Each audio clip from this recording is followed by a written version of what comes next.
फलस्तीनी शहरों पर चंद घंटों में दर्जनों हमले। सेहूनी फौज ने मगरबी किनारे के शहरों नाबलूस, जेरिको और रामुल्लाह को निशाना बनाया। 200 से ज्यादा फलस्तीनी शहीद। जंग शुरू होने से अब तक शहादतों की मजमूई तादाद 9000 के करीब पहुंच गई। 3500 से ज्यादा बच्चे और सैकड़ों खवातीन शामिल। गजा हुकाम के मुताबिक जबालिया कैंप हमले में 195 अफराद शहीद, जबकि 120 ताहाल लापता हैं। इस्राईली वज़ीर दिफा की ढिठाई और बेशर्मी। गजा पर 10,000 से ज्यादा बम फेंकने का एतराफ कर लिया।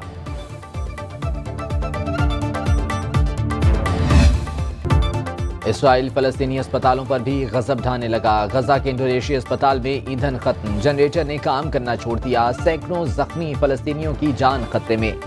फलस्तीनी वजारत सेहत की फौरी इमदाद की अपील। इसराइली बमबारी से अस्पताल का मैटरनिटी वार्ड बुरी तरह तबाह। कैंसर के मरीजों का इलाज करने वाला तुर्क फलस्तीन दोस्ती अस्पताल भी ईंधन न मिलने पर बंद कर दिया गया। दूसरे अस्पताल भी बंदिश के दहाने पर। इसराइल ने आलमी बरादरी की अपीलों के बावजूद गजा में ईंधन की सप्लाई पर पाबंदी लगा रखी है। लबनान के अस्पतालों में इमरजेंसी नाफिज, तिब्बी अमले की छुट्टियां मंसूख।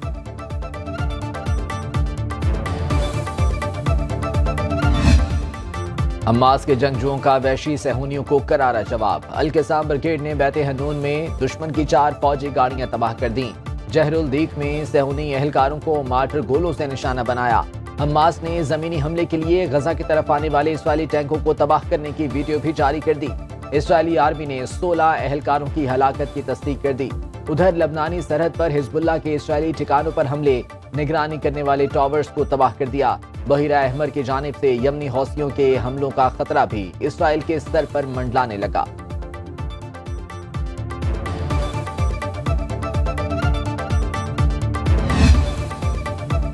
जबालिया कैंप पर हमला जंगी जराइम में आता है। अक़वाम मुत्तहिदा के इंसानी हुकूक कमिश्नर के मुताबिक जबालिया कैंप पर अंधाधुंध हमलों पर इसराइल को जंगी जराइम का सामना करना पड़ सकता है। तर्जुमान एंटोनियो गुतेरेस के मुताबिक सेक्रेटरी जनरल जबालिया कैंप पर मुसलसल 2 हमलों के बाद सदमे की हालत में हैं।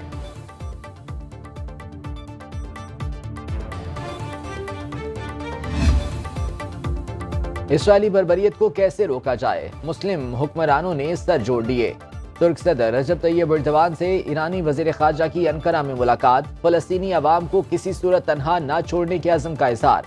साबिक मलाइशियन वजीर आज़म महातीर मोहम्मद का इस्माइल हानिया से टेलीफोनिक राबता। गजा की सूरत हाल पर तबादला ख्याल। महातीर मोहम्मद का कहना था कि हम फलस्तीनियों की हिमायत करते रहेंगे।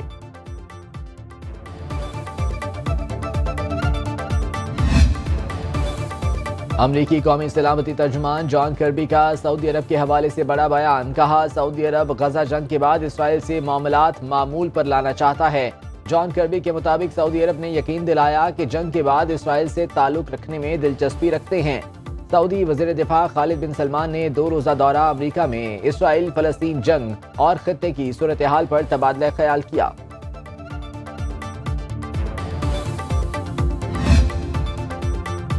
खबर देने वाले खुद खबर बन गए। गजा सहाफियों के लिए सबसे बड़ी मक्तलगाह बन गया। दरिंदा सिर्फ इसराइली फौज के हमलों में 34 सहाफी जाँ बहक। सहाफियों के तहफ़्फ़ुज़ के लिए सरगर्म तंजीम CPJ ने सहाफियों के खिलाफ जंगी जराइम की शिकायत आलमी अदालत इंसाफ में दर्ज करा दी। रिपोर्टर्स विदाउट बॉर्डर्स के मुताबिक इसराइल ने गजा में 50 से ज्यादा मीडिया इमारतों पर बमबारी की।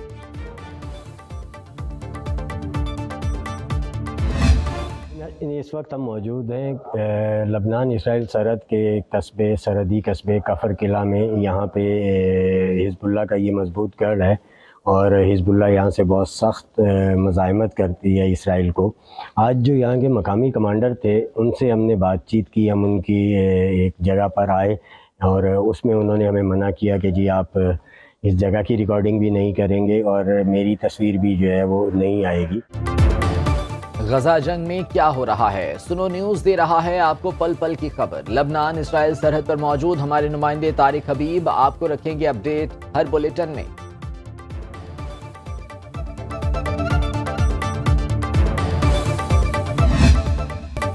अफगान शहरियों की वतन वापसी का सिलसिला जारी। चमन और तुरखम बॉर्डर से रोजाना हजारों गैर कानूनी अफगान बाशिंदे वतन वापस जा रहे हैं।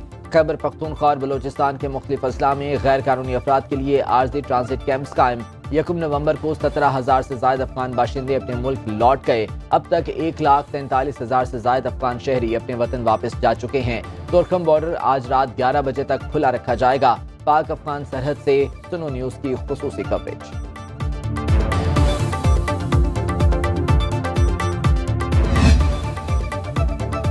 गैर कानूनी मुकीम गैर मुल्कियों के इनखला के लिए कोयटा और पेशावर में special control rooms, police, customs, NADRA और FIA के नुमाइंदे गैर मुल्की अफराद के कवायद जमा करेंगे।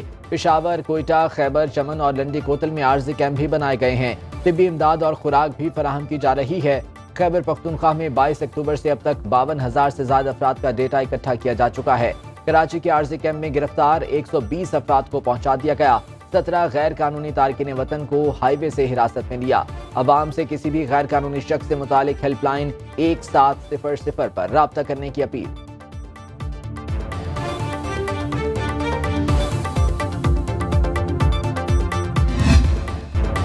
पाकिस्तान के लिए कर्जे की अगली किस्त। IMF के पाकिस्तानी हुकाम से मुज़ाकरात का पहला सेशन मुकम्मल। वफ्द वजारत खजाना से वापस रवाना। निगरान हुकूमत ने पहली तिमाही के मौशी अहदाफ पर IMF को ब्रीफिंग दी।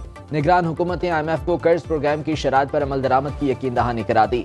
आलमी मालियाती इदारे का वफ्द आज सुबह मुज़ाकरात के लिए वजारत खजाना के दफ्तर पहुंचा था।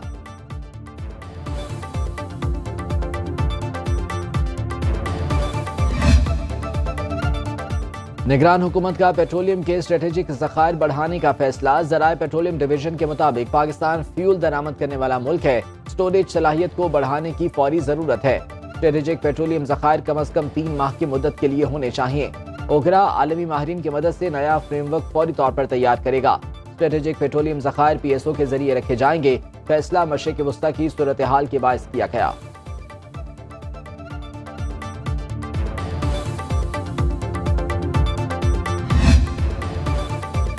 इंटरबैंक में डॉलर की कदर में मामूली उतार चढ़ाव। 35 पैसे इजाफे के बाद 283 रुपए का हो गया। स्टॉक मार्केट में कारोबार के आगाज पर जबरदस्त तेजी। 100 इंडेक्स 240 पॉइंट्स इजाफे से 52,000 से ज्यादा की सतह पर पहुंच गया।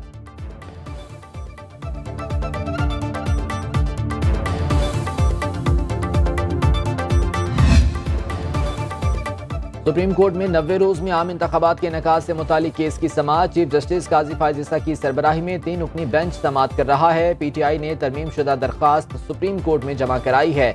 अदालत ने इलेक्शन कमीशन और वफाकी हुकूमत को नोटिस जारी करके जवाब तलब कर रखा है।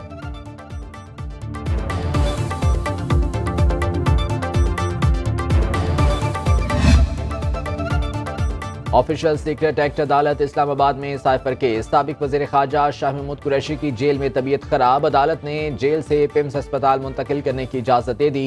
जज अबुल हसनात जुल्करनैन ने जेल इंतजामिया की दरख्वास्त पर इजाजत दी।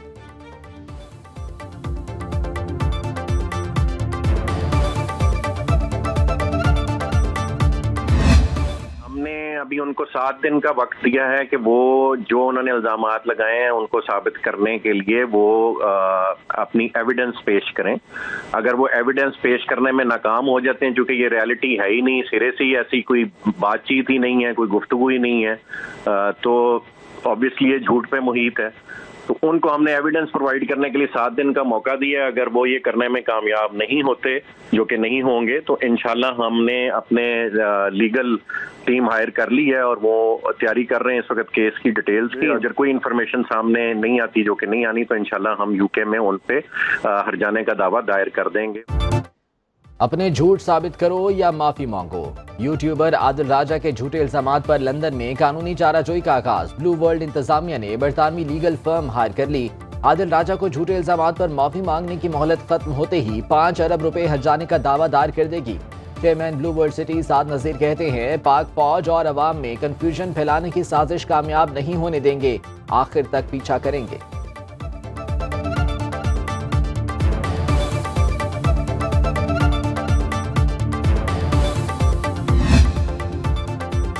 पंजाब में स्मॉग इमरजेंसी नाफिज। स्कूलों में मास्क पहनना लाजमी करार। एयर क्वालिटी इंडेक्स ने दुनिया के आलूदा तरीन 110 शहरों की फहरिस्त जारी कर दी। लाहौर बदस्तूर पहले नंबर पर, कराची तीसरे नंबर पर आ गया। भारतीय शहर दिल्ली का दूसरा नंबर। पंजाब हुकूमत का इंसदाद स्मॉग के लिए चीन से मदद लेने का फैसला। एडमिनिस्ट्रेटर लाहौर ने इन्फोर्समेंट इंस्पेक्टर्स की LWMC के साथ ड्यूटियां लगा दी।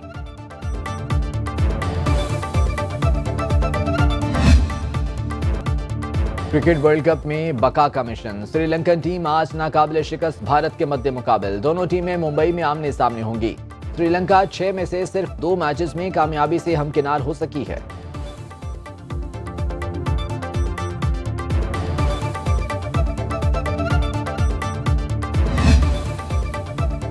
और पाकिस्तान क्रिकेट टीम का वर्ल्ड कप में 8वां इम्तिहान। कौमी स्क्वाड कोलकाता से बेंगलुरु पहुंच गया। खिलाड़ी आज प्रैक्टिस सेशन में हिस्सा लेंगे। शाहीनों का 4 नवंबर को न्यूजीलैंड से अहम मुकाबला होगा।